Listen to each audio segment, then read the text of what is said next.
My first government job, I came to DC and to the CIA right after graduate school.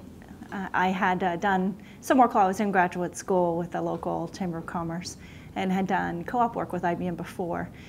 So it wasn't my first job when I came to CIA, but certainly I would consider myself still a very green employee. And I was hired into the Directorate of Intelligence at CIA as what we called ourselves then were computer systems programmers or applications developers. Today I think we would consider them software developers.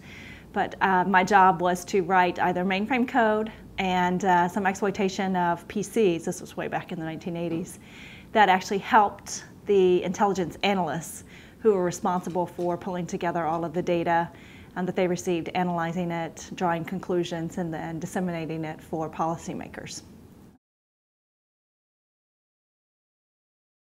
I would probably say that one of the things I learned in my first job was that it's absolutely okay to ask a bunch of questions. That it was okay to admit that this place for me, certainly the CIA, was very unique and very different. And instead of walking around as if you knew everything, that I'd learned to be very candid about what I didn't know and to be very willing to seek advice and to seek counsel from others. And generally that came from my willingness to ask questions.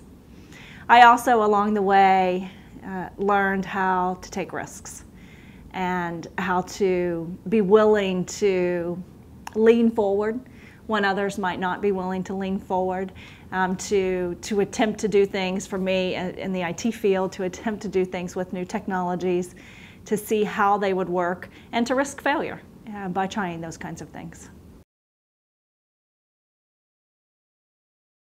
I think for young employees or new employees, maybe they're not even young, but young or new employees who feel overwhelmed, is to seek help quickly. Whether that is through a colleague of similar background or similar grade level or similar age. Pick something that you resonate with that colleague and try to friend them and have a confidant, if you will, that you can discuss situations with and again ask questions of, and just have someone that you can talk to.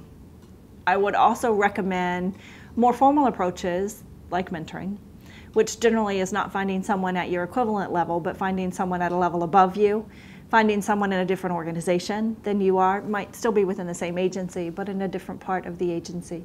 Someone that you admire and respect from a professional perspective, and try to work with them in a more formal mentor-mentee relationship that allows very specific discussions of career goals, career situations, and ideals, as well as the general questioning. I would recommend that for new employees. Not many organizations offer what I'll call coaching, the formal coaching approach. And if they do, it's generally for higher level employees. We did a lot of mid-career hiring, though, in the 2000s. So we have brought in folks who are at the GS 14 or 15 level right off the street. And for them, sometimes a professional coach is a great answer, because that's someone who sits with them in a meeting and watches the actual interaction in the meeting, and then can give specific advice and counsel on how to achieve a better result or a better outcome from the meeting. With mentors, they're not usually tagging along with you, trying to help you out. So I think that there are lots of pieces of advice like that that I would give to folks. The best career advice I ever received, I probably didn't take. Let's see, the piece of career advice that I didn't take was when I was much more junior in grade and certainly younger, and someone 2 or 3 levels above me said, "Slow down, it's a long career."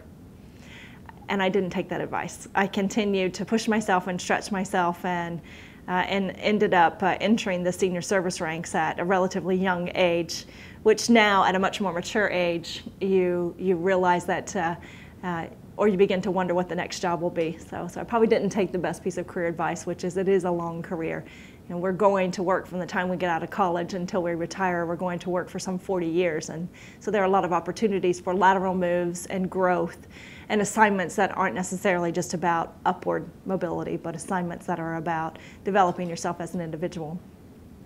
However, I would counter or add to that and say that I have been the benefactor of many fabulous mentors along the way, whether they were formal mentoring relationships or whether they were just people I ran into once or twice who offered great snippets of advice, and they taught me a lot. I mentioned earlier about taking risks. It was having managers above me and having mentors that I could work with that would encourage me to take those risks and be willing to attempt something, and again, being unafraid of failure, and being able to just lean forward and take that risk. I had mentors who did teach me about sometimes the next assignment is out of your comfort zone. Sometimes the next assignment is in a part of the organization that doesn't seem immediately right for your background, but it will indeed produce the most valuable professional development results that you've had. I had mentors who told me that it was important, for example, inside CIA, to go experience the various missions that were there. I also have since then been at different agencies so that I could experience the variety of missions that make up the United States government and that make up the intelligence community in particular, and so that was great advice from folks to just sort of step out there and go try something different. I think probably the resource or the key thing that I would tell others who are in their careers is to always look for ways to develop yourself professionally. I would call it continuous education, but I don't necessarily mean that that is formal classroom training all the time, or certainly that it might not mean that you go back for yet another degree. If you only have a bachelor's degree and you have an innate desire for a master's degree, go do that. Generally speaking, the federal government is going to help you along the way, and if you have to pay for a few classes, well, it's still a fabulous return on the investment. But that's not the only way. Formal academic training at a formal university system is one way to continue to develop yourself. But other ways are just seeking 1 or 2 day training through your organization. Free training is generally always available. Spending time shadowing someone, even if it's just a 1 day, but to reach out to a senior and ask to shadow them so you can see what their day is like and you can see how they juggle. That gives you a perspective of what more senior positions will be like. It also gives you a chance to make a friend and to meet someone that you can go back to later on for advice. But I guess the bottom line there is don't stop learning. Put yourself in situations where you are constantly learning something new and you are constantly pushing yourself to be better than you were the day before. You know, what I think I would do is start with the patriotic service element first, and encourage them that this is a great nation. It is a fabulous nation. And whether you are the benefactor of simply being born here, that makes you an American, whether you're a naturalized citizen, or whether you came here with your parents or whatever it is a wonderful nation.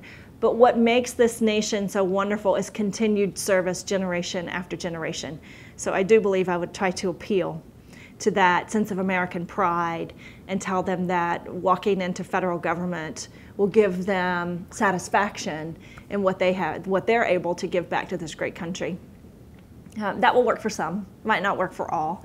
I think for others, I would remind them that it is a large government and there are opportunities of all kinds throughout the federal space.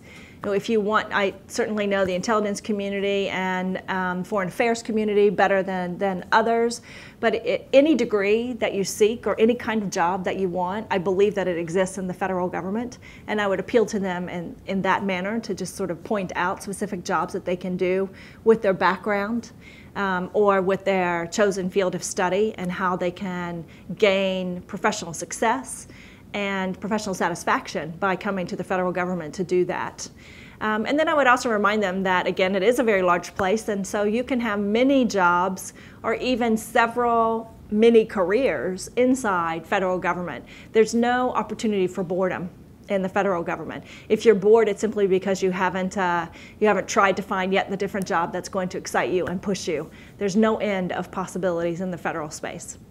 I would probably refrain from some of the tried and true ideals that go with federal service, which is job security and so forth, because it's a difficult time right now with reduced budgets and so forth. So I'd rather appeal to them on the service to the nation and the excitement of a career in federal government.